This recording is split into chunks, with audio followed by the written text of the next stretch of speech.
Israel ഇറാനെ ആക്രമിച്ചു. കഴിഞ്ഞ ഏതാനും ദിവസങ്ങളായി ഈ ആക്രമണവുമായിട്ട് ബന്ധപ്പെട്ട് വലിയ രീതിയിലുള്ള ചർച്ച അന്താരാഷ്ട്ര മീഡിയയിലൊക്കെ നടത്തിയിരുന്നു. അമേരിക്ക തന്നെ ഏറെക്കുറെ മുന്നറിയിപ്പ് നൽകുകയും ഇറാഖിലും തന്ത്രപ്രധാന മേഖലയിലുമുള്ള രാജ്യങ്ങളിലുള്ള അമേരിക്കൻ പൗരന്മാരുടെ സുരക്ഷിത കേന്ദ്രങ്ങളിലേക്ക് മാറണമെന്നുള്ള നിർദ്ദേശം നൽകി.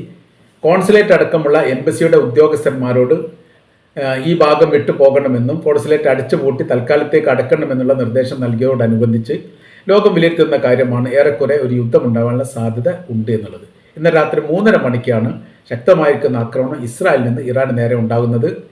അത് 200 തവണയെങ്കിൽ 200 യുദ്ധവിമാനങ്ങൾ പങ്കെടുത്തു എന്ന് പറയുന്നു. എന്നാൽ ഏകദേശം ഒരു 10 ഡസനിലധികം എന്നുള്ള റിപ്പോർട്ട് വേറെയും കാണാൻ വേണ്ടി സാധിക്കുന്നു.